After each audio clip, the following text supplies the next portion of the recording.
ಪ್ರೀತಿಯ ವಿದ್ಯಾರ್ಥಿಗಳೇ, ನಾವು ನಿಮಗೆ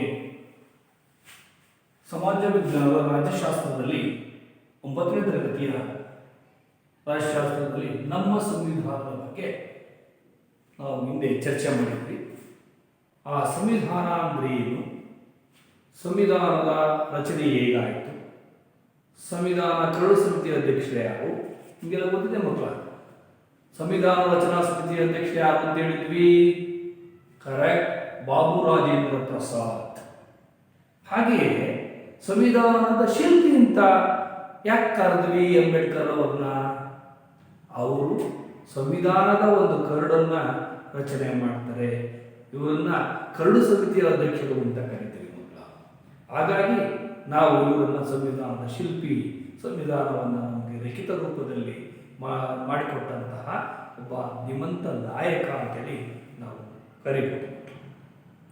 ಹಾಗೆಯೇ ನಾವಿಲ್ಲಿ ಸಂವಿಧಾನವನ್ನು ನಾವು ನೋಡ್ತಾ ಹೋದರೆ, ನೀವು ಇಂದಿನ ತರಗತಿಯಲ್ಲಿ ಮಕ್ಕಳ ನಮಗೆ ಪ್ರಮುಖವಾಗಿ ಸಂವಿಧಾನದ ರಚನೆ, ಸಂವಿಧಾನದ ಕರಡು ಸಮಿತಿ ಮತ್ತು ಸಂವಿಧಾನದ ಪ್ರಸ್ತಾವನೆಗಳ ಬಗ್ಗೆ ನಾವು ಪರಿಚಯವನ್ನು ಮಾಡ್ಕೊಂಡಿದ್ದೀವಿ. ಹಾಗಾದರೆ ಸಂವಿಧಾನದ ಬಗ್ಗೆ ನಿಮಗೆ ತಿಳ್ಕೊಂಡ ಮೇಲೆ ನಮ್ಮ ಸಂವಿಧಾನದ ಪ್ರಸ್ತಾವನೆಯಲ್ಲಿ ಅಥವಾ ಪೂರ್ವ ಪೀಠಿಕೆಯಲ್ಲಿ ಅಡಕವಾಗಿರುವ ಪ್ರಮುಖ ಅಂಶಗಳನ್ನು ನಾವು ಇವತ್ತು ತಿಳಿದುಕೊಳ್ಳೋಣ. ಯಾಕೆಂದ್ರೆ ಮಕ್ಕಳ, ಪ್ರತಿಯೊಂದು ರಾಷ್ಟ್ರ ತನ್ನದೇ ಆದ ಸಂವಿಧಾನವನ್ನು ಹೊಂದಿರುತ್ತದೆ.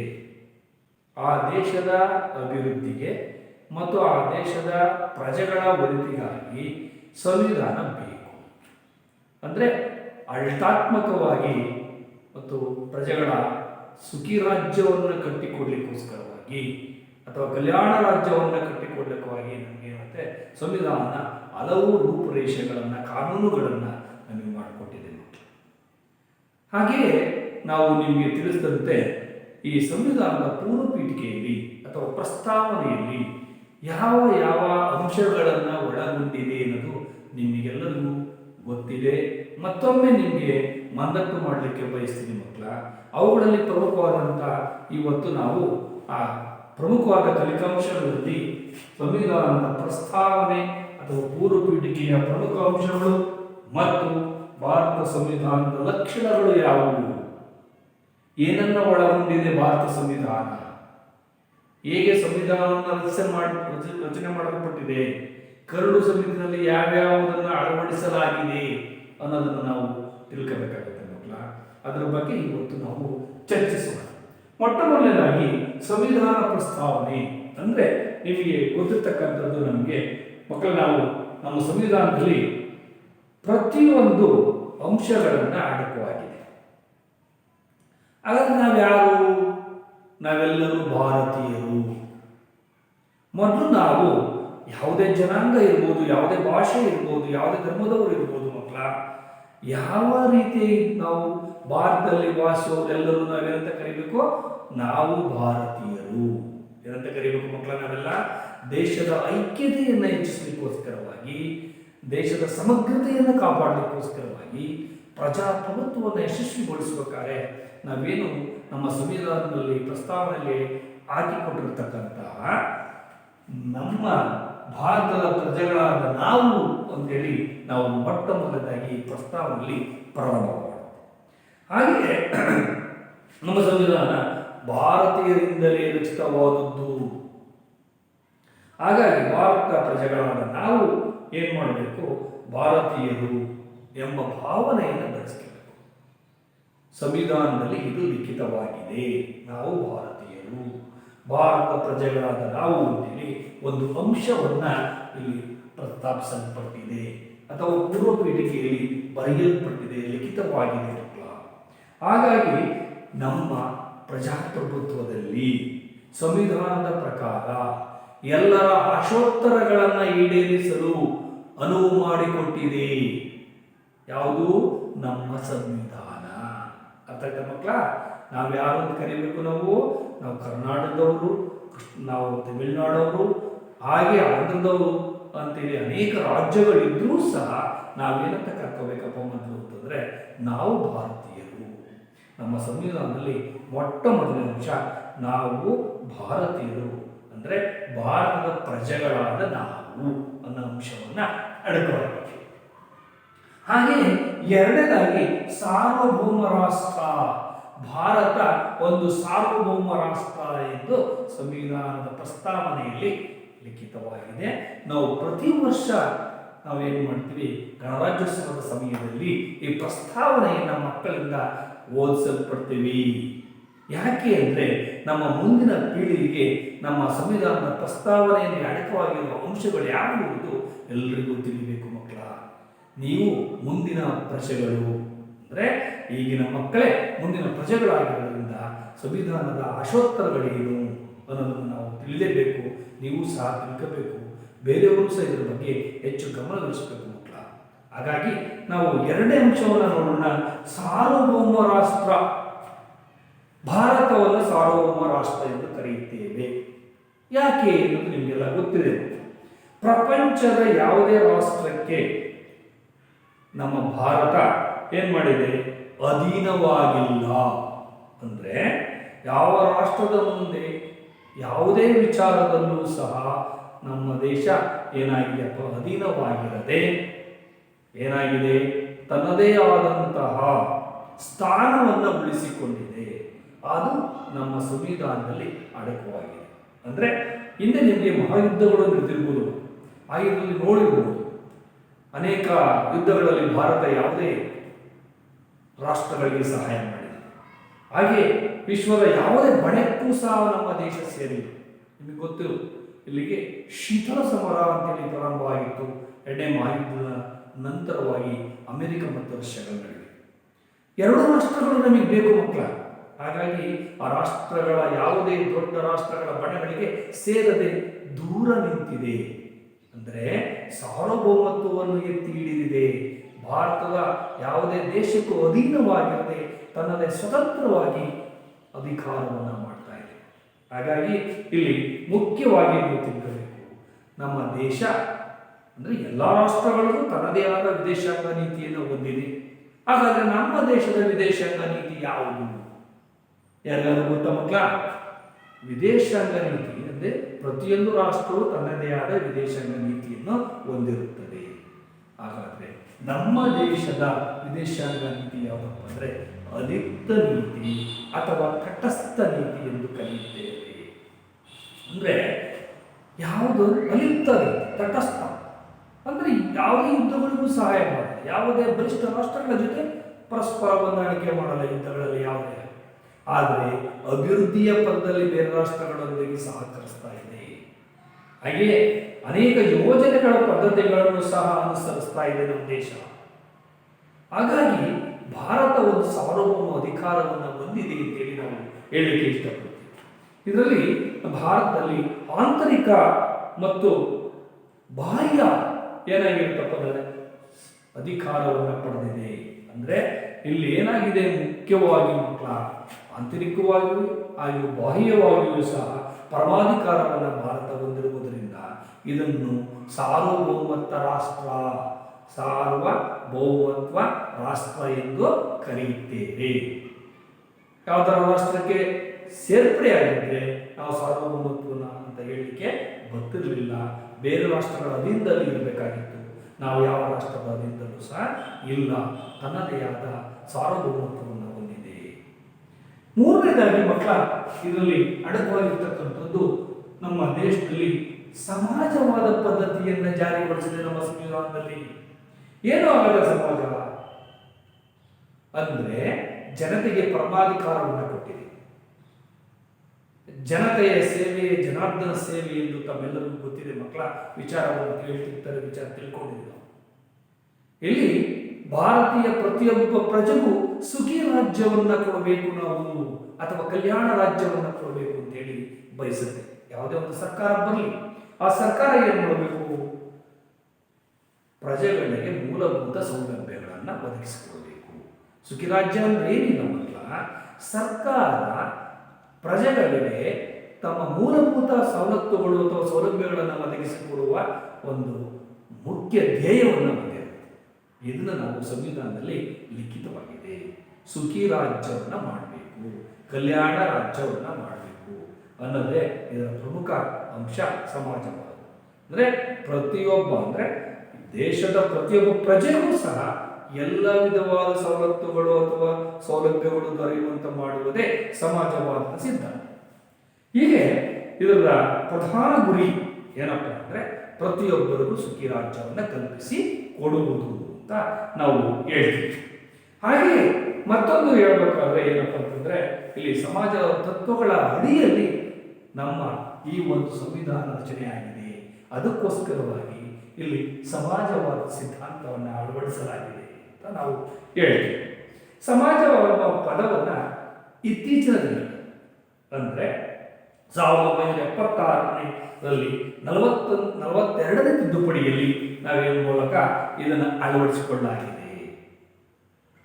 ಈ ಸಮಾಜವಾದ ಎನ್ನುವುದನ್ನ 1976ರಲ್ಲಿ ತಿದ್ದುಪಡಿ ಮಾಡಿದ್ದಾರೆ. ಸಂಸತ್ತಲ್ಲಿ ತಿದ್ದುಪಡಿಯಾಗಿ ಮಸೂದೆಯಾಗಿ ನಂತರ ಇದಕ್ಕೆ ಅವಕಾಶವನ್ನು ಮಾಡಿಕೊಟ್ಟಿದೆ.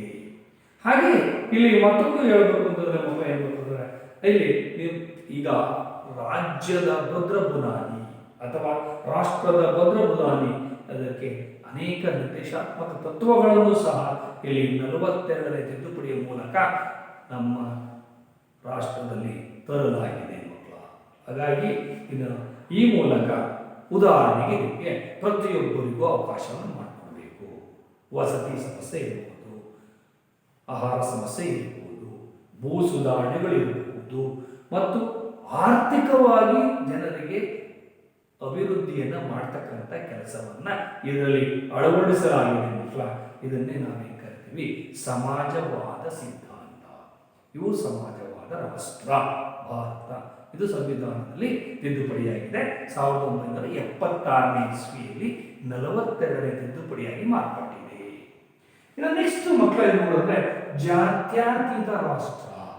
ನಿಮಗೆ ಹೇಳ್ತೀವಿ ನಾವು ಭಾರತ ಸಾರ್ವಭೌಮ ರಾಷ್ಟ್ರ, ಸಮಾಜವಾದ ರಾಷ್ಟ್ರ, ಜಾತ್ಯತೀತ ರಾಷ್ಟ್ರ ಹಾಗೂ ಪ್ರಜಾಸತ್ತಾತ್ಮಕ ಗಣರಾಜ್ಯವನ್ನು ಹೊಂದಿದೆ ಅಂತೇಳಿ ನಮ್ಮ ಈ ಪ್ರಸ್ತಾವನೆಯಲ್ಲಿ ಅಡಕವಾಗಿರ್ತಕ್ಕಂಥ ಪ್ರಮುಖ ಅಂಶಗಳು. ಹಾಗಾದ್ರೆ ಜಾತ್ಯತೀತ ರಾಷ್ಟ್ರ ಅಂತ ಏನು? ಮತ ಅಲ್ಲಿ ಏನು ಹೇಳ್ತೀವಿ ನಿರಪೇಕ್ಷೆಯನ್ನು ಹೊಂದಿರದೆ ಇರತಕ್ಕಂಥ ರಾಷ್ಟ್ರ.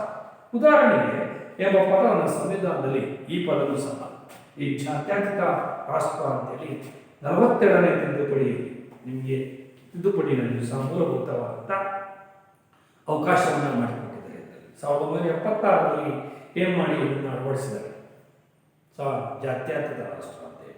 ಹಾಗೆ ಭಾರತ ಯಾವುದೇ ಮತವನ್ನು, ಯಾವುದೇ ಜಾತಿ ಮತ ಪಂಥ ಇವುಗಳನ್ನು ನಾವೇನು ಮಾಡ್ತೀವಿ ಅಂಗೀಕರಿಸಿಲ್ಲ ಇದರಲ್ಲಿ. ಅದಕ್ಕೆ ಭಾರತದಲ್ಲಿ ಸರ್ವಧರ್ಮದವರು ಇದ್ದಾರೆ, ಸರ್ವ ಜನಾಂಗದವರು ಇದ್ದಾರೆ, ಸರ್ವ ಜಾತಿಯವರು ಇದ್ದಾರೆ. ಆದರೆ ಎಲ್ಲರಿದ್ರೂ ಸಹ ಅವು ಎಲ್ಲವನ್ನೂ ಸೇರಿ ಜಾತ್ಯತೀತ ರಾಷ್ಟ್ರ ಅಂತ ಕರೀತೀವಿ.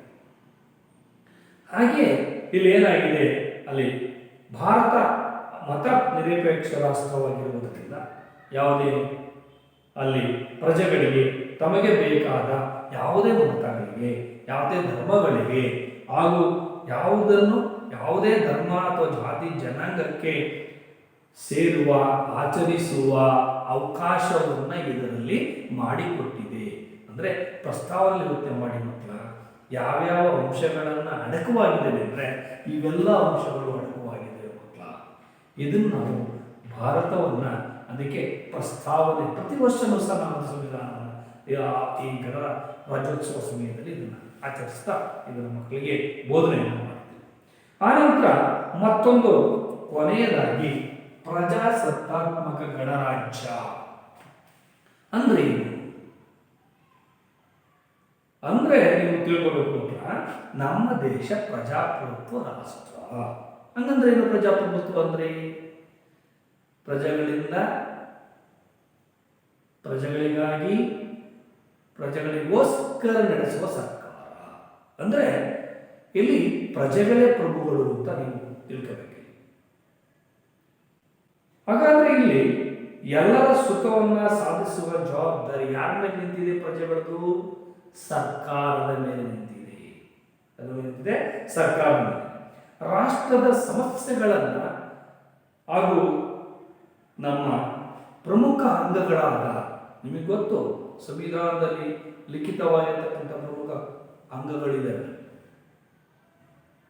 ಈ 3 ಅಂಗಗಳ ಮುಖಾಂತರವಾಗಿ ರಾಷ್ಟ್ರದ ಅಭಿವೃದ್ಧಿಗೆ ಸಹಕಾರಿ. ಕಾರ್ಯಾಂಗ, ಶಾಸಕಾಂಗ ಮತ್ತು ನ್ಯಾಯಾಂಗ ಅಂತ ಕರಿತೀವಿ.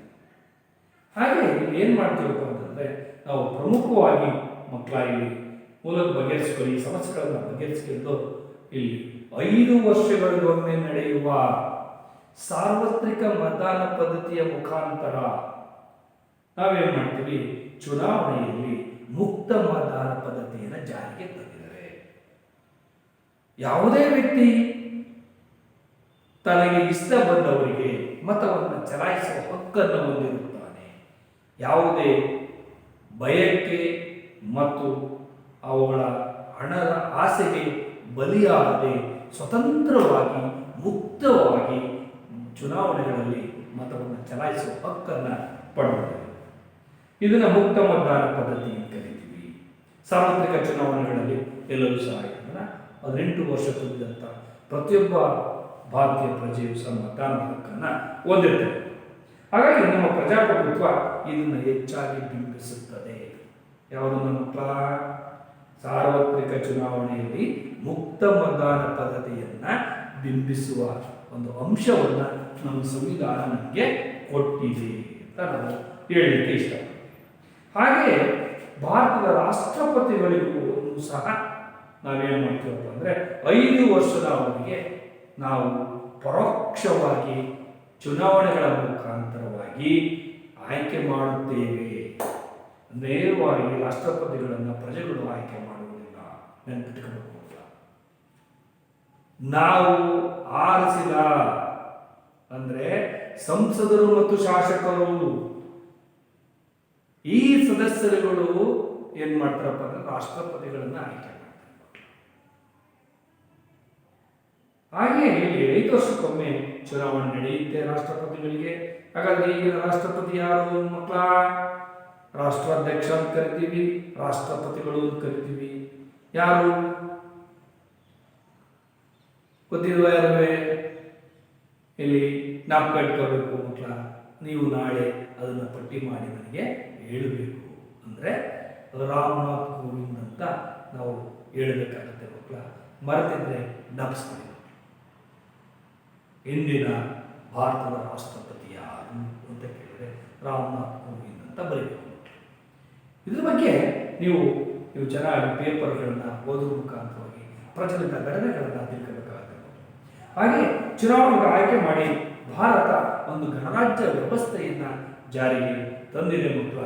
ಇದು ಈ ರಾಷ್ಟ್ರಪತಿಯ ಅಧೀನದಲ್ಲಿ ನಡೆಯುವ ಎಲ್ಲ ಕಾರ್ಯಗಳು. ಅಂದರೆ ಭಾರತದ ಪ್ರಥಮ ಪ್ರಜೆ ಅಂತ ಯಾರು ಕರಿತೀವಪ್ಪ ಅಂದರೆ ಭಾರತದ ರಾಷ್ಟ್ರಾಧ್ಯಕ್ಷರನ್ನು ನಾವು ಕರಿತೀವಿ ಮಕ್ಕಳ. ಅಂದರೆ ಸಂವಿಧಾನದ ಮುಖ್ಯಸ್ಥ ಯಾರು ಅಂತ ಕೇಳಿದರೆ ಯಾರು ಬರೀಬೇಕಾಗತ್ತಪ್ಪ ನೀವು ಅಂತಂದರೆ ರಾಷ್ಟ್ರಪತಿಗಳು ಅಥವಾ ರಾಷ್ಟ್ರಾಧ್ಯಕ್ಷರು ಅಂತೇಳಿ ನೀವು ಹೇಳ್ಬೇಕಾಗುತ್ತೆ. ಹೀಗೆ ಈ ರೀತಿಯಾಗಿ ಸಂವಿಧಾನದ ಪ್ರಸ್ತಾವನೆಯಲ್ಲಿ ಅಥವಾ ಪೂರ್ವ ಪೀಠಿಕೆಯಲ್ಲಿ ಅಡಕವಾಗಿರ್ತಕ್ಕಂಥ ಪ್ರಮುಖ ಪ್ರಸ್ತಾವನೆಗಳ ಬಗ್ಗೆ, ಅಂಶಗಳ ಬಗ್ಗೆ ನಾವು ಚರ್ಚೆ ಮಾಡಿದ್ದೀವಿ. ಇವು ಜ್ಞಾಪಕ ಇಟ್ಕೋಬೇಕು. ಒಂದನೇದಾಗಿ ಭಾರತ ಪ್ರಜೆಗಳಾದ ನಾವು ಅಂತ ಆಗುತ್ತೆ ಪ್ರಸ್ತಾವನೆಯಲ್ಲಿ. ಎರಡನೇದಾಗಿ ಭಾರತ ಒಂದು ಸಾರ್ವಭೌಮ ರಾಷ್ಟ್ರ ಅಂತೇಳಿ ಘೋಷಣೆಯಾಗಿದೆ. ಮತ್ತೊಂದು 1976ರಲ್ಲಿ 42ನೇ ತಿದ್ದುಪಡಿಯ ಪ್ರಕಾರ ಈ ಸಮಾಜವಾದ ಸಿದ್ಧಾಂತವನ್ನು ಸಹ ಅಳವಡಿಸಲಾಗಿದೆ. ಜಾತ್ಯತೀತವನ್ನು ಸಹ 1976ರ 42ನೇ ತಿದ್ದುಪಡಿಯಲ್ಲಿ ಇದನ್ನೂ ಸಹ ತಿದ್ದುಪಡಿ ಮಾಡಲಾಗಿದೆ.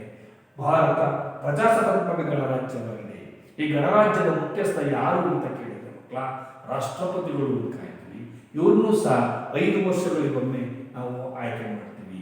ಅಂದರೆ ಪರೋಕ್ಷವಾಗಿ ಪ್ರಜೆಗಳು ಆಯ್ಕೆ ಮಾಡಿ ಇದನ್ನ ಕಳಿಸ್ತಾರೆ ಮಕ್ಕಳ. ಇದಿಷ್ಟು ಸಂವಿಧಾನ ಪ್ರಸ್ತಾವನೆಯ ಪ್ರಮುಖ ಅಂಶಗಳು. ಇದರಲ್ಲಿ ನಿಮಗೆ ಗೃಹಪಾಠ ಏನು ಕೇಳ್ಬೋದು ಅಂತ ಕೇಳಿದ್ರೆ ಮಕ್ಕಳ, ರಾಷ್ಟ್ರಪತಿಗಳ ಅಥವಾ ರಾಷ್ಟ್ರಾಧ್ಯಕ್ಷರ ಏನ್ ಮಾಡ್ತಾರೆ, ರಾಷ್ಟ್ರಾಧ್ಯಕ್ಷರು ಯಾರು ಆಯ್ಕೆ ಮಾಡುತ್ತಾರೆ ಅಂತ ಕೇಳ್ಬೋದು. ಪ್ರಜೆಗಳು ಆಯ್ಕೆ ಮಾಡ್ತಾರ? ಇಲ್ಲ ಮಕ್ಕಳ. ಪ್ರಜೆಗಳಿಂದ ಆಯ್ಕೆಯಾದಂಥ ಸದಸ್ಯರುಗಳಿಂದ ಶಾಸಕರು ಮತ್ತು ಸಂಸತ್ ಸದಸ್ಯರುಗಳಿಂದ ಆಯ್ಕೆಯಾಗುತ್ತಾರೆ ಅಂತ ಬರೀಬೇಕು. ಇವರ ಅಧಿಕಾರಾವಧಿ ಎಷ್ಟು ಅಂತ ಕೇಳಬಹುದು ಮಕ್ಕಳ. ಏನ್ ಬರೀಬೇಕು? 5 ವರ್ಷಗಳು. ಸಾರ್ವತ್ರಿಕ ಚುನಾವಣೆಗಳಲ್ಲಿ ಯಾವ ರೀತಿಯ ಮತದಾನ ಮಾಡುವ ಪದ್ಧತಿ ಇದೆ ಅಂತ ಕೇಳಿದರೆ ನೀವು ಬರೀಬೇಕು ಮುಕ್ತ ರೀತಿಯ ಮುಕ್ತ ವಾತಾವರಣದ ಚುನಾವಣಾ ಪದ್ಧತಿಯನ್ನು ಒಳಗೊಂಡಿದೆ ಅಂತ ಬರೀಬೇಕು. ಚುನಾವಣೆ 5 ವರ್ಷಕ್ಕೊಮ್ಮೆ, ಅಗತ್ಯ ಬಿದ್ದರೆ ಮತ್ತು ರೀ ಎಲೆಕ್ಷನ್ ಬೈ ಎಲೆಕ್ಷನ್ಗಳಾದ ಮಾತ್ರ ಮಧ್ಯದಲ್ಲಿ ಚುನಾವಣೆಗಳನ್ನು ಮಾಡ್ತಾರೆ. ಆನಂತರವಾಗಿ ನಿಮಗೆ ಮತ್ತೊಂದು ಕೇಳೋದು ಅಂತಂದ್ರೆ ಭಾರತ ವಿದೇಶಾಂಗ ನೀತಿ ಯಾವುದು ಅಂತ ಕೇಳ್ಬೋದು. ಯಾವುದನ್ನು ಬರೀಬೇಕು ನೀವು? ಅಲಿಪ್ತ ನೀತಿ ಅಂತ ಬರೀಬೇಕು ಅಥವಾ ತಟಸ್ಥ ನೀತಿ ಅಂತ ಬರೀಬೇಕು. ಇದು ಪ್ರಮುಖ ಅಂಶಗಳನ್ನು ಒಳಗೊಂಡಿದೆ. ಪ್ರಜಾಸತ್ತಾತ್ಮಕ ಜಾತ್ಯತೀತ ರಾಷ್ಟ್ರ, ಅದರಲ್ಲಿ ಎಲ್ಲರಿಗೂ ಸಹ ಅವಕಾಶವನ್ನು ಮಾಡಿಕೊಡ್ತಾರೆ. ಯಾವುದೇ ಮತವನ್ನು ಆಚರಿಸುವ, ಯಾವುದೇ ಧರ್ಮವನ್ನು ಪ್ರೀತಿಸುವ, ಯಾವುದೇ ಧರ್ಮದಲ್ಲಿ ಅಳವಡಿಸಿಕೊಳ್ತಕ್ಕಂಥ ಅವಕಾಶಗಳನ್ನು ನಮ್ಮ ಸಂವಿಧಾನದಲ್ಲಿ ಅಡಕವಾಗಿರ್ತಕ್ಕಂಥದ್ದು. ಇದನ್ನು ನಾವು ಏನು ಕರಿತೀವಿ? ಸಂವಿಧಾನದ ಪ್ರಸ್ತಾವನೆಗಳು ಅಂತೇಳಿ ಕರಿತೀವಿ. ಮುಂದುವರೆವೆ. ಈಗ ಎರಡನೇ ಕಲಿಕಾಂಶವಾದಂಥ ಭಾರತದ ಸಂವಿಧಾನದ ಲಕ್ಷಣಗಳು ಅಂತ ಕರೀತೀವಿ. ಏನು ಭಾರತ ಸಂವಿಧಾನದ ಲಕ್ಷಣಗಳು? ಯಾವ್ಯಾವ ಲಕ್ಷಣಗಳನ್ನು ಒಳಗೊಂಡಿದೆ? ಸಂವಿಧಾನದಲ್ಲಿ ಅಡಕವಾಗಿರ್ತಕ್ಕಂಥ ಪ್ರಮುಖ ಲಕ್ಷಣಗಳು ಯಾವ್ಯಾವು? ಯಾಕೆ ಬೇಕು ನಮಗೆ? ಇದರಿಂದ ನಮ್ಗೆ ಏನು ಉಪಯೋಗ ಅನ್ನೋದನ್ನು ನಾವು ಈಗ ಅಭ್ಯಾಸ ಮಾಡ್ತಾ ಹೋಗೋಣ. ಭಾರತ ಯಾವ ರೀತಿಯ ಸಂವಿಧಾನವನ್ನು ಹೊಂದಿದೆ? ಲಿಖಿತ ಸಂವಿಧಾನವನ್ನು ಅಥವಾ ಅಲಿಖಿತ ಸಂವಿಧಾನವನ್ನು ಅಂತ ಪ್ರಶ್ನೆ ಕೇಳಬಹುದು. ಭಾರತ ಸಂವಿಧಾನ ಡ್ಯಾಶ್ ಅಂತ ಕೇಳಿದ್ರೆ ಲಿಖಿತ ಸಂವಿಧಾನ ಅಂದ್ರೆ ಕಾನೂನುಗಳನ್ನ ಅಥವಾ ಸಂವಿಧಾನವನ್ನು ಬರವಣಿಗೆಯ ಮುಖಾಂತರವಾಗಿ ಏನಾಗಿದೆ? ಲಿಖಿತವಾಗಿ ಬರೆಯಲಾಗಿದೆ. ಇದು ಬೇರೆ ರಾಷ್ಟ್ರಗಳಿಗೆ ಹೋಲಿಸಿದರೆ ಬೃಹತ್ ಸಂವಿಧಾನ ಅಂತ ಕರಿತೀವಿ. ಹೆಂಗ್ ಕರಿತೀವಿ ಮಕ್ಕಳ? ಬೃಹತ್ ಸಂವಿಧಾನ ಅಂತ ಕರಿತೀವಿ. ಲಿಖಿತ ರೂಪದಲ್ಲಿ ಇರ್ತಕ್ಕಂಥದ್ದು. ಅಲಿಖಿತ ಅಂದ್ರೆ ಲಿಖಿತ ರೂಪದಲ್ಲಿ ಇರೋದಿಲ್ಲ. ಅದನ್ನ ನಮ್ಮ ದೇಶದ ಸಂವಿಧಾನವನ್ನ ಲಿಖಿತ ರೂಪದಲ್ಲಿ ಬರೆಯಲಾಗಿದೆ. ಹೀಗೆ ಇದರಲ್ಲಿ ಸಂವಿಧಾನದ ಈಗ ನಮ್ಗೆ ನೋಡುವ ಪ್ರಮುಖ ಅಂಗಗಳು ಇದರ ಬಗ್ಗೆ ಉಲ್ಲೇಖಿತವಾಗಿದೆ. ಯಾವ್ಯಾವು ಅದರಲ್ಲಿ? ಕಾರ್ಯಾಂಗ, ನಿಮಗೆ ಗೊತ್ತು, ಶಾಸಕಾಂಗ ಮತ್ತು ನ್ಯಾಯಾಂಗ. ಈ ಅಂಗಗಳ ಬಗ್ಗೆ ಹೆಚ್ಚು ಒತ್ತನ್ನು ನೀಡತಕ್ಕಂಥದ್ದು ಇದರಲ್ಲಿ ಸಂವಿಧಾನದಲ್ಲಿ ಒತ್ತನ್ನು ನೀಡಿದೆ. ಹಾಗಾಗಿ ಇವುಗಳ ರಚನೆಯನ್ನು ಸಹ ಸಂವಿಧಾನದಲ್ಲಿ ಲಿಖಿತವಾಗಿ ಬರೆಯಲಾಗಿದೆ ಅಥವಾ ಬರವಣಿಗೆ ಮುಖಾಂತರ ನಮಗೆ ಗೊತ್ತಾಗುತ್ತೆ ಅಂತ ಕರಿತೀವಿ. ಹಾಗೆ ಅಧಿಕಾರದಲ್ಲಿ ಇರ್ತಕ್ಕಂತಹ ಇಲ್ಲಿ ಕಾರ್ಯವ್ಯಾಪ್ತಿಯ ಬಗ್ಗೆ ನಮಗೆ ಇದು ತಿಳಿಸಿಕೊಡುತ್ತದೆ. ಯಾರ್ಯಾರಿಗೆ ಯಾವ್ಯಾವ ಅಧಿಕಾರವನ್ನು ಮಾಡಬಹುದು, ರಾಷ್ಟ್ರಪತಿ ಅಧಿಕಾರ ಏನು, ಪ್ರಧಾನಮಂತ್ರಿಯ ಅಧಿಕಾರ ಏನು, ಮಂತ್ರಿಮಂಡಲದ ಅಧಿಕಾರ ಏನು ಅನ್ನೋದು ನಮಗೆ ಇದರ ಗೊತ್ತಾಗುತ್ತೆ. ಹಾಗೆ ಯಾವ್ಯಾವ ಕೆಲಸಗಳನ್ನು ಮಾಡಬಹುದು, ರಾಜ್ಯ ಸರ್ಕಾರ ಇದೆ ಮತ್ತು ಕೇಂದ್ರ ಸರ್ಕಾರ ಇದೆ, ಇವೆರಡನ್ನು ನಮಗೆ ಯಾವ ರೀತಿ ನಡೆಸ್ಕೊಂಡು ಹೋಗಬೇಕು ಅನ್ನೋದನ್ನ ಸಂವಿಧಾನದಲ್ಲಿ ಲಿಖಿತ ಮತ್ತು ಬೃಹತ್ ಸಂವಿಧಾನದಲ್ಲಿ ಈಗ ನಮಗೆ ಗೊತ್ತಾಗುತ್ತೆ. ಹಾಗಾಗಿ ಮತ್ತೊಂದು ನಮಗೆ ಈ ಸಂವಿಧಾನ ನಮಗೆ ಕೊಡ್ತಕ್ಕಂಥದ್ದು ಪ್ರಜೆಗಳ ಅನುಕೂಲಕ್ಕಾಗಿ, ಪ್ರಜೆಗಳ ಒಳಿತಿಗಾಗಿ, ಸುಖಿ ರಾಜ್ಯಕ್ಕೋಸ್ಕರವಾಗಿ, ಅಭ್ಯುದಯಕ್ಕಾಗಿ ಎಲ್ಲನ್ನ ಕೊಟ್ಟಿದೆಯಪ್ಪ ಅಂದರೆ ಮೂಲಭೂತ ಹಕ್ಕುಗಳನ್ನು ಕೊಟ್ಟಿದೆ ಮಕ್ಕಳ. ನಿಮ್ಗೆಲ್ಲರಿಗೂ ಗೊತ್ತಿದೆ ಮೂಲಭೂತ ಹಕ್ಕುಗಳು ಯಾವ್ಯಾವು ಅಂತ ಹಿಂದಿನ ತರಗತಿಯಲ್ಲಿ ತಾವೆಲ್ಲ ಅಭ್ಯಾಸವನ್ನ ಮಾಡಿದ್ದೀರಾ. ಅದರ ಬಗ್ಗೆ ನಾವು ಮುಂದೆ ನೋಡೋಣ. ನಂತರವಾಗಿ ನಿಮಗೆ ಗೊತ್ತಿರತಕ್ಕಂಥದ್ದು ಇನ್ನೊಂದು ಏನಪ್ಪ ಅಂತಂದ್ರೆ ರಾಜ್ಯ ನಿರ್ದೇಶಾತ್ಮಕ ತತ್ವಗಳ ಬಗ್ಗೆ ಇದರಲ್ಲಿ ಲಿಖಿತವಾಗಿದೆ. ಯಾವ್ಯಾವ ನಿರ್ದೇಶಾತ್ಮಕ ತತ್ವಗಳನ್ನು ಅಳವಡಿಸಿದೆ ಅನ್ನೋದನ್ನ ಬರವಣಿಗೆ ರೂಪದಲ್ಲಿ ಬರೆದಿದ್ದಾರೆ ಮಕ್ಕಳ. ಅದಕ್ಕೆ ನಮ್ಮ ಸಂವಿಧಾನವನ್ನ ಬೃಹತ್ ಸಂವಿಧಾನ ಅಂತ ಕರಿತೀವಿ, ಲಿಖಿತ ಸಂವಿಧಾನ ಅಂತೇಳಿ ಕರಿತೀವಿ ಮಕ್ಕಳ. ಸೊ ನಮ್ಮ ಸಂವಿಧಾನದಲ್ಲಿ ಏನನ್ನ ಅಡಕವಾಗಿದೆ? ಸಂವಿಧಾನ ಪ್ರಾರಂಭ ಮಾಡಿದಾಗ ಮಕ್ಕಳ ಇದರಲ್ಲಿ ನಿಮಗೆ ಗೊತ್ತಿದೆ ಅನೇಕ ಭಾಗಗಳನ್ನ ಆಗಿ ಮಾಡಿದರು. ಸುಮಾರು 22 ಭಾಗಗಳನ್ನು, 8 ಅನುಸೂಚಿಗಳನ್ನು ಮತ್ತು 300 95 ವಿಧಿಗಳನ್ನು ಇದರಲ್ಲಿ ಬರೆಯಲಾಗಿದೆ, ಲಿಖಿತ ರೂಪದಲ್ಲಿ ಬರೆಯಲಾಗಿದೆ. ಆರ್ಟಿಕಲ್ಸ್ ಅಂತ ಕರಿತೀವಿ, ವಿಧಿಗಳು ಅಂತ ಕರಿತೀವಿ. ಇವುಗಳನ್ನು ಸಹ ನಾವು ನಮ್ಮ ಲಿಖಿತ ಸಂವಿಧಾನವನ್ನು ತಿದ್ದುಪಡಿ ಮಾಡುವ ಅವಕಾಶವನ್ನು ನಾವು ಪಟ್ಟಿದೆ. ಹಾಗಾಗಿ ನಮ್ಮ ಸಂವಿಧಾನದ ಮೂಲಕ ನಂತರದಲ್ಲಿ ಹಲವಾರು ತಿದ್ದುಪಡಿಗಳನ್ನು ಮಾಡಿ ಈಗ 22 ಭಾಗಗಳಿದ್ದವು. ಎಷ್ಟಾಗಿರವಪ್ಪ ಅಂತಂದ್ರೆ ಮಕ್ಕಳ ಸುಮಾರು 25 ಭಾಗಗಳಾಗಿ ಅದನ್ನು ಬದಲಾವಣೆಯನ್ನು ಮಾಡಿದ್ದಾರೆ. 8 ನಿಮಗೆ ಗೊತ್ತಿರ್ತಕ್ಕಂಥ 8 ಅನುಸೂಚಿಗಳಿದ್ದವು 12 ಅನುಸೂಚಿಗಳಾಗಿದ್ದಾವೆ. ಬೃಹತ್ ಸಂವಿಧಾನದಲ್ಲಿ 22 ಭಾಗಗಳು, 8 ಅನುಸೂಚಿಗಳು, 395 ವಿಧಿಗಳಿದ್ದು ಮುಂಚೆ. ಈಗ ಅದು ಬದಲಾವಣೆ ಆದಮೇಲೆ ಮಕ್ಕಳ 25 ಭಾಗಗಳಾಗಿ 12 ಅನುಸೂಚಿಗಳಾಗಿ 465 ಏನು ಕರಿತೀವಿ ಇಲ್ಲಿ 12 465 ವಿಧಿಗಳನ್ನ ಈಗ ಬದಲಾವಣೆ ಮಾಡಿ ಸಂಸತ್ನಲ್ಲಿ ಲಿಖಿತ ರೂಪದಲ್ಲಿ ಅದನ್ನು ಬದಲಾವಣೆ ಮಾಡಿದ್ದಾರೆ, ಅಥವಾ ತಿದ್ದುಪಡಿಗಳನ್ನು ಮಾಡಿದ್ದಾರೆ. ಇದನ್ನು ನಾವು ಏನು ಕರಿತೀವಪ್ಪ ಅಂತಂದರೆ ಇಲ್ಲಿ ಅದಕ್ಕೋಸ್ಕರ ಇದು ಅನೇಕ ವಿಧಿಗಳನ್ನು, ಅನುಸೂಚಿಗಳನ್ನು, ಭಾಗಗಳನ್ನು ಒಳಗೊಂಡಿರುವುದನ್ನು ನಾವೇನು ಕರಿತೀವಿ ಬೃಹತ್ ಸಂವಿಧಾನ ಅಥವಾ ಲಿಖಿತ ಸಂವಿಧಾನ ಅಂತೇಳಿ ಕರೀತೀವಿ. ಇದು ಪ್ರಮುಖವಾದಂಥ ಅಂಶಗಳು. ನಂತರ ಎರಡನೇದಾಗಿ ಇದರಲ್ಲಿ ಪ್ರಮುಖ ಮತ್ತೊಂದು ಲಕ್ಷಣಗಳಾದಂತಹ ನಮ್ಯ ಮತ್ತು ಅನಮ್ಯ ಸಂವಿಧಾನ. ಏನ್ ಸರ್ ಅಂದ್ರೆ ನಮ್ಯ ಅಂತಂದ್ರೆ ಅನ್ನೋದನ್ನ ನಾವು ತಿಳ್ಕೋಬೇಕಾಗುತ್ತೆ ಮಕ್ಕಳ. ಇಲ್ಲಿ ನಮ್ಯ ಸಂವಿಧಾನ ಅಂದ್ರೆ ಏನು?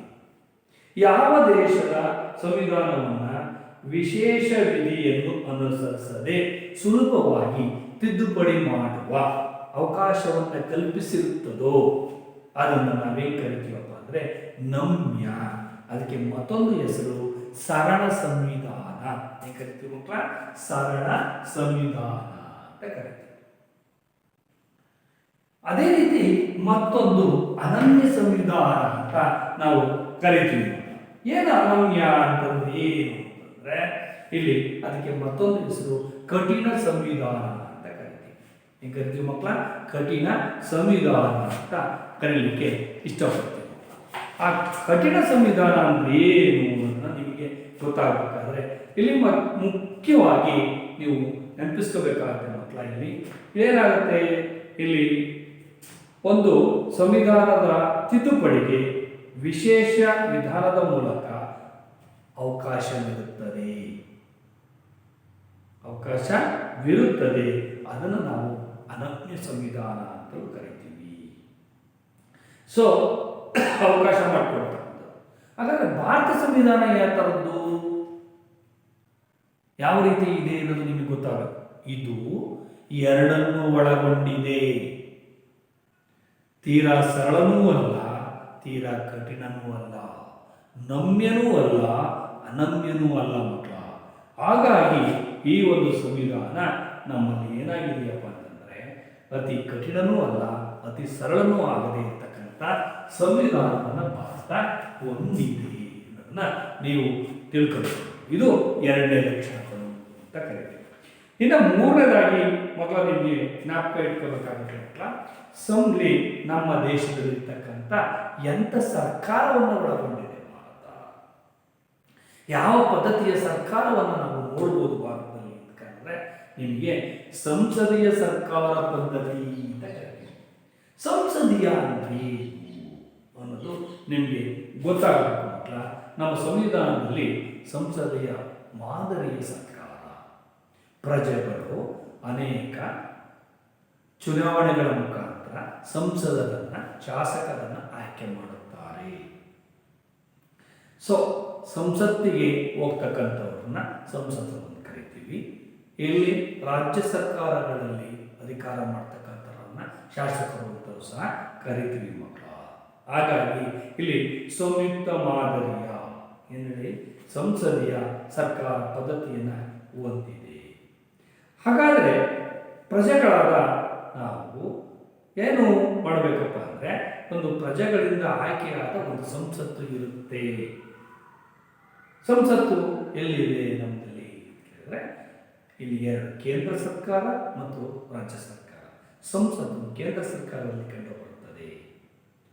ಸೊ ಹಾಗಾದ್ರೆ ಕೇಂದ್ರ ಹಾಗೂ ರಾಜ್ಯಗಳಲ್ಲಿ ಏನು ಮಾಡ್ತಾರಪ್ಪ, ಎರಡೂ ಕಡೆಯೂ ಸಹ ನಮ್ಮ ಪ್ರಜೆಗಳಿಗೆ ಆಗ್ತಕ್ಕಂಥ ಸವಲತ್ತುಗಳನ್ನು ಒದಗಿಸಿಕೊಡ್ಲಿಕ್ಕೆ ಸರ್ಕಾರಗಳನ್ನು ನೇಮಕ ಮಾಡ್ತಾರೆ. ಅದು ಕಾರ್ಯಾಂಗ. ನಿಮಗೆ ಗೊತ್ತಿದೆ, ಕಾರ್ಯಾಂಗ ಮತ್ತು ಶಾಸಕಾಂಗದ ಏನು ಮಾಡ್ತಾರೆ, ರಚನೆಗಳ ಜೊತೆಯಾಗಿ ಅಲ್ಲಿ ಶಾಸಕಾಂಗಕ್ಕೆ ಹೆಚ್ಚು ಒತ್ತನ್ನು ನೀಡಲಾಗಿದೆ. ಅದರಲ್ಲಿ ಕಾರ್ಯಾಂಗಕ್ಕಿಂತ ಹೆಚ್ಚು ಹೊಣೆಗಾರಿಕೆ ಯಾರಿಗಿರುತ್ತಪ್ಪ ಅಂತಂದರೆ ಮಕ್ಕಳ ಶಾಸಕಾಂಗಕ್ಕೆ ಇರುತ್ತದೆ. ಯಾಕೆ ಅಂತ ಕೇಳಬಹುದಿಲ್ಲ. ಇದು 5 ವರ್ಷಗಳಿಗೆ ಮಾತ್ರ ಇರುತ್ತೆ. ಯಾರಿಗೆ ವಿಶ್ವಾಸ ಇರುತ್ತೋ, ಜನರ ವಿಶ್ವಾಸ ಯಾರಿಗಿರುತ್ತೋ ಅವರು 5 ವರ್ಷಗಳ ಕಾಲ ಆಳ್ವಿಕೆಯನ್ನು ಮಾಡಬಹುದು. ಅದೇ ರೀತಿಯಾಗಿ ನಾವೇನು ಮಾಡ್ತೀವಪ್ಪ ಅಂದರೆ ಮಂತ್ರಿಮಂಡಲದ ಅವಕಾಶ ಇರುತ್ತೆ. ಇಲ್ಲಿ ಒಬ್ಬ ನಾಯಕತ್ವದ ಮುಖಾಂತರ ಆ ರಾಜ್ಯ ಅಥವಾ ಕೇಂದ್ರದ ಆಡಳಿತವನ್ನು ಚುಕ್ಕಾಣಿಯನ್ನು ನೀಡಿದ್ದಾರೆ ಮಕ್ಕಳ. ಹಾಗಾಗಿ ಶಾಸಕಾಂಗಕ್ಕೆ ನಾವು ಎಲ್ಲಿವರೆಗೆ ವಿಶ್ವಾಸ ಇರುತ್ತದೋ ಅಲ್ಲಿವರೆಗೂ ಸಹ ಈ ಒಂದು ಸಂಸದೀಯ ಸರ್ಕಾರ ಪದ್ಧತಿ ಇರುವುದು. ವಿಶ್ವಾಸವನ್ನು ಯಾವತ್ತು ಕಳ್ಕೋತಾರೋ ಅವತ್ತು ನಾವು ಅಧಿಕಾರದಿಂದ ಇಳಿಬೇಕಾಗುತ್ತೆ. ಇದು ಈ ಒಂದು ಸಂಸದೀಯ ಸರ್ಕಾರದ ಪದ್ಧತಿ ಇರ್ತಕ್ಕಂಥದ್ದು. ಪ್ರಮುಖವಾಗಿ ತಿಳ್ಕೋಬೇಕು. ಇಲ್ಲಿ ಪ್ರಜೆಗಳಿಂದ ಆಯ್ಕೆಯಾದಂಥದ್ದು ಸಂಸತ್ತು. ಆದರೆ ಇಲ್ಲಿ ಕಾರ್ಯಾಂಗಕ್ಕಿಂತ ಹೆಚ್ಚು ಹೊಣೆಗಾರಿಕೆ ಯಾರಿಗಿರುತ್ತೆ ಮಕ್ಕಳ, ಶಾಸಕಾಂಗಕ್ಕೆ ಇರುತ್ತೆ. ಇದನ್ನು ನಾವು ಅರ್ಥ ಮಾಡಿಕೊಳ್ಳಬೇಕಾಗುತ್ತೆ. ಯಾವ ಶಾಸಕಾಂಗದವರಿಗೆ ವಿಶ್ವಾಸವಿರುತ್ತೋ ಪ್ರಜೆಗಳ ಅಲ್ಲಿವರೆಗೂ ಮಾತ್ರ ಅಧಿಕಾರಕ್ಕೆ ಅವಕಾಶ ಇರುತ್ತೆ. ಇಲ್ಲದ ಅಧಿಕಾರವನ್ನು ತ್ಯಜಿಸಬೇಕಾಗುತ್ತೆ. ಇದು ಸಂಸದೀಯ ಸರ್ಕಾರ ಪದ್ಧತಿ. ಹಾಗಾದ್ರೆ ಮತ್ತೊಂದು ಲಕ್ಷಣ ಏನು? ಗಣತಂತ್ರ ವ್ಯವಸ್ಥೆ. ಹಿಂಗರಿತೀವಿ ಮಕ್ಕಳ, ಗಣತಂತ್ರ ವ್ಯವಸ್ಥೆ. ಭಾರತವನ್ನು ಗಣರಾಜ್ಯಗಳು ಕರೀತೀವಿ. ಸುಮಾರು 28 ರಾಜ್ಯಗಳನ್ನು ಭಾರತ ಒಳಗೊಂಡಿದೆ. 8 ಕೇಂದ್ರಾಡಳಿತ ಪ್ರದೇಶಗಳನ್ನು ಒಳಗೊಂಡಿದೆ. ಹಾಗೆಯೇ ನಾವೇನು ಮಾಡ್ತೀವಿ, ಪ್ರಜೆಗಳಿಂದ ಪರೋಕ್ಷವಾಗಿ ಆಯ್ಕೆಯಾದಂಥವ್ರು ಇದನ್ನು ನೇರವಾಗಿ ಆಯ್ಕೆಯಾದರೂ ಇದ್ದಾರೆ, ಪರೋಕ್ಷವಾಗಿ ಆಯ್ಕೆಯಾಗಿರೋದು ಸಹ ಇದರ ಮಕ್ಕಳ ಅವರ ನಿಗದಿತ ಅವಧಿಗೆ ಸಂಬಂಧಪಟ್ಟಂತೆ ನಿಮಗೆ ಗೊತ್ತು. ಆಯ್ಕೆಯಾದಂಥ ಇಲ್ಲಿ ಪ್ರಮುಖವಾಗಿ ಗಣತಂತ್ರ ವ್ಯವಸ್ಥೆಯಲ್ಲಿ ಸಂವಿಧಾನದ ಮುಖ್ಯಸ್ಥ ಅಂತ ಕರಿತೀವಿ, ಗಣತಂತ್ರದ ಮುಖ್ಯಸ್ಥ ಅಂತ ಕರಿತೀವಿ. ಅವರು ಯಾರಪ್ಪ ಅಂತಂದರೆ ರಾಷ್ಟ್ರಪತಿಯವರು ಅಥವಾ ರಾಷ್ಟ್ರಾಧ್ಯಕ್ಷರು ಅಂತ ನಾವು ಕರಿತೀವಿ ಮಕ್ಕಳ. ಇವರೇನು ಮಾಡ್ತಾರಪ್ಪ ಅಂತಂದ್ರೆ ಮುಖ್ಯಸ್ಥರಾಗಿ ರಾಷ್ಟ್ರಪತಿ ಸಂವಿಧಾನದ ಮುಖ್ಯಸ್ಥರಾಗಿರ್ತಾರೆ. ಹಾಗೆ ಇವರೇನು ಮಾಡ್ತಾರಪ್ಪ ಅಂತಂದರೆ ಚುನಾವಣೆಗಳ ಮುಖಾಂತರ ಆಯ್ಕೆ ಮಾಡುತ್ತದೆ. ಯಾರು ರಾಷ್ಟ್ರಪತಿನ ಆಯ್ಕೆ ಮಾಡುವಂತ ನಾನು ಹೇಳಾಯ್ತಾನೆ. ರಾಷ್ಟ್ರಪತಿಯನ್ನು ಪ್ರಜೆಗಳು ನೇರವಾಗಿ ಆಯ್ಕೆ ಮಾಡಕ್ಕೆ ಸಾಧ್ಯತೆ ಇದೆಯಾ? ಇಲ್ಲ. ಪ್ರಜೆಗಳು ಚುನಾವಣೆಯಲ್ಲಿ ಆಯ್ಕೆ ಮಾಡಿದ ಸಂಸದರು ಮತ್ತು ಶಾಸಕರಿಂದ ಇವರನ್ನು ಆಯ್ಕೆ ಮಾಡಬಹುದು. ಇದನ್ನೇ ಗಣತಂತ್ರದ ಮುಖ್ಯಸ್ಥ ಅಂತೇಳಿ ನಮ್ಮ ಸಂವಿಧಾನದಲ್ಲಿ ಲಿಖಿತವಾಗಿದೆ. ಅದರ ಸಂವಿಧಾನದ ಪ್ರಮುಖ ಮುಖ್ಯಸ್ಥ ಯಾರಪ್ಪ ಅಂತಂದರೆ ರಾಷ್ಟ್ರಪತಿಯವರು ಅಂತೇಳಿ ನೀವು ತಿಳಿಬೇಕು. ಕೊನೆಯದಾಗಿ ಮತ್ತೊಂದು ಸಂಯುಕ್ತ ಪದ್ಧತಿ ಅಂತ ಕರಿತೀವಿ. ಏನು ಕರಿತೀವಿ? ಸಂಯುಕ್ತ ಪದ್ಧತಿ. ಇಲ್ಲಿ ನಮ್ಮ ದೇಶ ಅನೇಕ ಭಾಷೆಗಳನ್ನು ಒಳಗೊಂಡಿದೆ. ಸಂಯುಕ್ತ ಹೆಸರೇ ಹೇಳುತ್ತೆ. ಭಾಷೆ ಇದೆ, ಧರ್ಮ ಇದೆ, ಜಾತಿ ಇದೆ, ಜನಾಂಗ ಇದೆ. ಭಾರತ ವಿಶಾಲವಾದ ಭೂಪ್ರದೇಶವನ್ನು ಒಳಗೊಂಡಿದೆ. ಹಾಗೆ ಅದನ್ನು ನಾವು ಇದನ್ನೆಲ್ಲದನ್ನು ಸೇರಿ ನಾವು ಮಾಡ್ತೀವಿ ಸಂಯುಕ್ತ ಪದ್ಧತಿಯನ್ನು ಒಳಗೊಂಡಂಥ ರಾಷ್ಟ್ರ ಅಂತೇಳಿ ಇದು ಒಂದು ಪ್ರಮುಖ ಲಕ್ಷಣ. ಸೊ ಹಾಗಾಗಿ ಇದಕ್ಕೇನು ಮಾಡ್ತಾರಪ್ಪ ಅಂತಂದರೆ ನಮಗೆ ಸಂಯುಕ್ತ ಪದ್ಧತಿಯಲ್ಲಿ ಅಧಿಕಾರ ವಿಭಜನೆಯನ್ನು ಮಾಡಿದೆ. ಅಂದರೆ ಮೇಲಿನ ಜಮ್ಮು ಮತ್ತು ಕಾಶ್ಮೀರದಿಂದ ಇಲ್ಲಿ ಕನ್ಯಾಕುಮಾರಿಯವರಿಗೆ ಕೊನೆಯವರೆಗೂ ಸಹ ಆಡಳಿತ ಮಾಡೋದು ಕಷ್ಟ ಆಗುತ್ತೆ ಅಂತೇಳಿ ಅಧಿಕಾರದ ವಿಭಜನೆಯನ್ನು ಮಾಡಲಾಗಿದೆ. ಇದರಲ್ಲಿ ಎರಡಿದೆ ಸಂಯುಕ್ತ: ಕೇಂದ್ರ ಹಾಗೂ ರಾಜ್ಯ ಸರ್ಕಾರಗಳು ಅಂತ ಕರಿತೀವಿ. ಏನ್ ಕರಿತೀವಿ ಮಕ್ಕಳ? ಕೇಂದ್ರ ಹಾಗೂ ರಾಜ್ಯ ಸರ್ಕಾರಗಳು ಅಧಿಕಾರವನ್ನು ಮಾಡ್ತವೆ. ಇದರಲ್ಲಿ ಕೇಂದ್ರದಲ್ಲಿ ಈಗ ಆಯಾ ರಾಜ್ಯಗಳು ಮತ್ತು ಕೇಂದ್ರಕ್ಕೆ ಸಂಬಂಧಪಟ್ಟಂತೆ ಹಲವಾರು ವಿಷಯಗಳನ್ನು ಕ್ರೋಢೀಕರಿಸಿದೆ. ಅಂದ್ರೆ 3 ಪಟ್ಟಿಗಳು ಬರ್ತವೆ, 3 ವಿಷಯಗಳು ಪ್ರಮುಖವಾಗಿವೆ. ಇಲ್ಲಿ ಕೇಂದ್ರ ವಿಷಯ, ಕೇಂದ್ರಕ್ಕೆ ಸಂಬಂಧಪಟ್ಟಂತೆ ಅಧಿಕಾರ ಮಾಡತಕ್ಕಂಥ ಪಟ್ಟಿಗಳು ಗೊತ್ತಿದೆ, ಅವು ಸುಮಾರು 100 ಇವೆ. ಹಾಗೆ ರಾಜ್ಯಕ್ಕೆ ಸಂಬಂಧಪಟ್ಟಂತವು 61 ವಿಷಯಗಳಿವೆ. ಎರಡೂ ಸೇರಿ ಮಾಡಲ್ಪಟ್ಟಂತ ಸಮವರ್ತಿತ ಪಟ್ಟಿ ಅಂತ ಕರಿತೀವಿ. ಕೇಂದ್ರ ಪಟ್ಟಿ, ರಾಜ್ಯ ಪಟ್ಟಿ, ಸಮವರ್ತಿತ ಪಟ್ಟಿ ಅಂತ ಕರಿತೀವಿ. ನೀವು ಉದಾಹರಣೆ ಕೊಡ್ಬೋದು ಬೇಕಾದಷ್ಟು. ನಿಮಗೆ ರಾಜ್ಯಕ್ಕೆ ಸಂಬಂಧಪಟ್ಟಂತೆ ಪೊಲೀಸ್ ಕೊಡ್ಬೋದು, ಗೃಹ ಕೊಡ್ಬೋದು, ಅಲ್ಲಿ ವಿದೇಶಾಂಗ ಖಾತೆ ಕೊಡ್ಬೋದು, ಅಲ್ಲಿ ರೈಲ್ವೆಯನ್ನು ಕೊಡ್ಬೋದು. ಉದಾಹರಣೆಗೆ ನಾವು ಕೇಂದ್ರ ಪಟ್ಟಿನಲ್ಲಿ ನೋಡಬಹುದು. ಸಮವರ್ತಿತ ಪಟ್ಟಿಗೆ ಮುಖ್ಯವಾದಂತಹ ಉದಾಹರಣೆ ಅಂದರೆ ಶಿಕ್ಷಣವನ್ನು ಕೊಡಬಹುದು ನಾವು. ಇವೆಲ್ಲವೂ ಆಯಾ ಪಟ್ಟಿಗೆ ಸಂಬಂಧಪಟ್ಟಂತೆ ಅಧಿಕಾರ ಮಾಡ್ತಕ್ಕಂಥ ವಿಭಜನೆಯಾಗಿರ್ತಕ್ಕಂಥದ್ದೇ ಇಲ್ಲಿ ಏನು ಕರಿತೀವಿ? ಸಂಯುಕ್ತ ಪದ್ಧತಿಯನ್ನ ಒಳಗೊಂಡಂತ ಸಂವಿಧಾನ ಅಂತೇಳಿ ನಾವು ಕರಿತೀವಿ. ಹಾಗಾದ್ರೆ ಇಲ್ಲಿ ಏನ್ ಮಾಡ್ತೀವಪ್ಪ ಅಂತಂದ್ರೆ, ನಾವು ಇಲ್ಲಿ 2 ಸರ್ಕಾರಗಳ ಮಧ್ಯೆ ಏನಾದರೂ ತಿಕ್ಕಾಟಗಳು, ಸಮಸ್ಯೆಗಳು ಪ್ರಾರಂಭವಾದರೆ ಸರ್ವೋಚ್ಚ ನ್ಯಾಯಾಲಯಕ್ಕೆ ಹೋಗ್ಬೋದು. ನಾವೇನ್ ಮಾಡ್ಬೋದು? ಆ ವಿವಾದಗಳನ್ನು ಬಗೆಹರಿಸಲಿಕ್ಕೆ ನಮ್ದೊಂದು ದೊಡ್ಡ ನ್ಯಾಯಾಂಗ ವ್ಯವಸ್ಥೆ ಇದೆ ಮಕ್ಕಳ. ಆ ನ್ಯಾಯಾಂಗ ವ್ಯವಸ್ಥೆ ಇಲ್ಲಿ ಅಂದರೆ ಸರ್ವೋಚ್ಚ ನ್ಯಾಯಾಲಯದಲ್ಲಿ ಇದನ್ನು ನಾವು ಬಗೆಹರಿಸಿಕೊಳ್ಬಹುದು. ಕೇಂದ್ರದ ಸಮಸ್ಯೆ ಆದರೂ ಸರಿ, ರಾಜ್ಯದ ಸಮಸ್ಯೆ ಆದರೂ ಸರಿ, ನಾವು ಸರ್ವೋಚ್ಚ ನ್ಯಾಯಾಲಯದಲ್ಲಿ ಇದನ್ನು ವಿವಾದವನ್ನು ಬಗೆಹರಿಸಬಹುದು. ಹೀಗೆ ಅನೇಕ ಲಕ್ಷಣಗಳನ್ನು ಒಳಗೊಂಡಿದೆ. ಇನ್ನೂ ಕೆಲವು ಲಕ್ಷಣಗಳಿವೆ ಮಕ್ಕಳ, ಅದನ್ನು ಮುಂದಿನ ಭಾಗದಲ್ಲಿ ಚರ್ಚಿಸೋಣ ಅಂತ ಹೇಳ್ತಾ ಇಲ್ಲಿಗೆ ಈ ಪಾಠವನ್ನು ಮುಗಿಸ್ತಾ ಗೃಹ ಪಾಠವನ್ನು ಕೊಡ್ತೀನಿ ನೋಡಿ ಮಕ್ಕಳ. ಅವರಲ್ಲಿ ಗೃಹ ಪಾಠದಲ್ಲಿ ಮುಖ್ಯವಾಗಿ ಇಲ್ಲಿ 2 ಪಾಯಿಂಟ್ ಬರೀಬೇಕು. ಸಂವಿಧಾನ ಪ್ರಸ್ತಾವನೆಯಲ್ಲಿ ಅಡಕವಾಗಿರ್ತಕ್ಕಂಥ ಅಂಶಗಳು ಯಾವುವು? 1. 2ನೇದು, ಭಾರತ ಸಂವಿಧಾನದ ಕೆಲವು ಲಕ್ಷಣಗಳನ್ನು ಬರೆಯಿರಿ ಅಂತ ಕೇಳಿದರು. ಲಿಖಿತ ಸಂವಿಧಾನ ಎಂದರೇನು? ಭಾರತ ಯಾವ ರೀತಿಯ ಸರ್ಕಾರವನ್ನು ಹೊಂದಿದೆ? ಪ್ರಜಾಪ್ರಭುತ್ವ ಎಂದರೇನು? ಜೊತೆಗೆ ನಮ್ಮ ಗಣತಂತ್ರದ ಮುಖ್ಯಸ್ಥ ಯಾರು ಅನ್ನೋದನ್ನ ನೀವು ಬರೆದು ನಮಗೆ ಕಳಿಸಿಕೊಡಿ. ಅರ್ಥ ಆಯ್ತಾ ಮಕ್ಕಳ? Thank you.